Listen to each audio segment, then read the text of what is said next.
Alright, this is another of my hometown series. I'm going to show you a few glimpses of the heart of Land O'Lakes, excuse me, and what's happening here. At the moment, I'm switching over. Let me see if I can do this.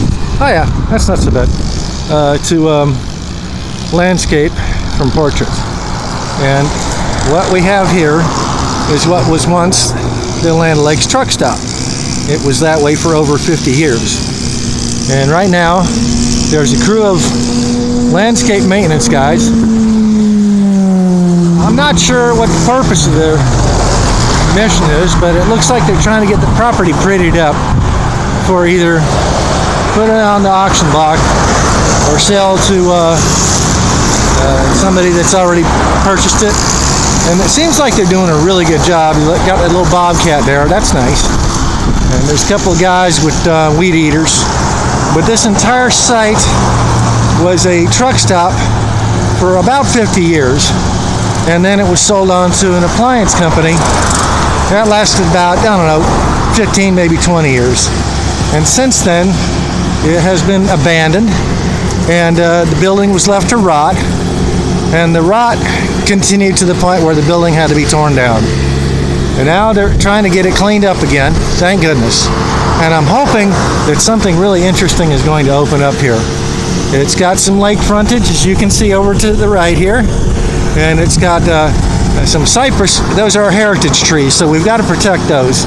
And what looks like a lot of Brazilian peppers, which are an invasive exotic. Along the way, we'll see some sable palms. There's a couple of them. That's our state palm for the state of Florida. There's another one over there. No shaking. And you know, it's a commercial district, so it's supposed to have commercial buildings in it, and it's been neglected for quite a number of years. I'm hoping with the advent of this particular event taking place that we are going to have a nice new business in here soon, because it should benefit the downtown area of what is, you know, good old downtown Land O'Lakes. Now we're moving along here to what was once Land O'Lakes Plaza. You can see the sign up there. It even says Land O'Lakes Plaza. But you can also see that 80 to 90% of the plaza is gone. Stop. And that it's kind of decrepit looking. Over here we have a construction box sign where the permits are going to be placed during construction. Stop. And yeah, you. Talking to my dog. This will eventually be a all brand new Circle K. They're going to be digging out and putting in some huge gas tanks, and they're going to be putting in gas pumps, and along with that, an enormous event-sized Circle K. And I'm in favor of this because this place has been long neglected. However, I do mourn the loss of these many businesses that were along here. There's the remainder of what was once a Z-shaped plaza.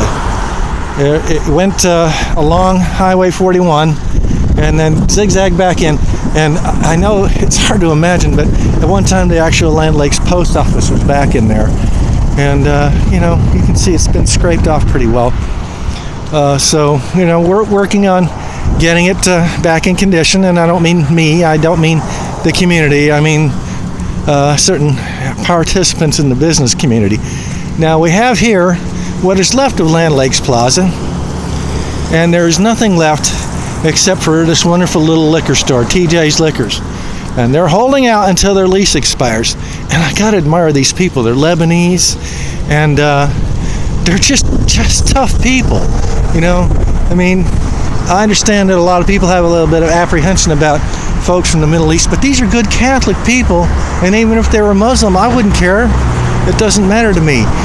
The fact of the matter is, they do a damn good job of running a nice, tidy little store. Now, there's a, you know, you can see where it's boarded. Stop that. Sorry. You can see where it's boarded up over here. The Metro PCS is gone. Jackson Hewitt. Over here to our right, there was a sort of a mailbox drop, and that's all gone. And that's a shame, but at the same time, we're in a transition period, so things are going to change. I just want to show you one thing over here, this little concrete pediment. Now, in 1975, when I hitchhiked to St. Petersburg from Land O'Lakes in a driving rain with a friend of mine, and then hitchhiked back, I was hitchhiking to St. Pete to see Aerosmith. I was age 16. That was the first time I saw them. I've seen them like twice since then. And we didn't even have tickets when we left. And we were hitchhiking in a pouring flood rain all day. And we got there like 3 hours, 4 hours before the box office opened. Back in the 70s, you could do stuff like that. You can't do that today. And that concrete pediment, we got a ride back as far as Land Lakes. My friend had to go further north to Shady Hills. I just curled up right in the corner there. You see that little corner? I curled up there and went to sleep, waiting for dawn. Next thing I knew, a sheriff's deputy was towing me. He's putting his boot to the toe of my shoe, and he said, "Hey, son, you got any ID?" And of course I did. And what are you doing here? I said, "Well, I'm just waiting for dawn so I can call my mother to come and get me." He said, "Don't be bothered. I'll give you the phone, man." So there was nothing but pay phones back then. You realize there weren't any cell phones in 1975. All right. Now I'm going to go over in here. I'm going to talk to my Lebanese friends, and I'm going to get back with you after a little while. Okay? It's good speaking with y'all today. I haven't had a chance to catch up with you. We'll get back together.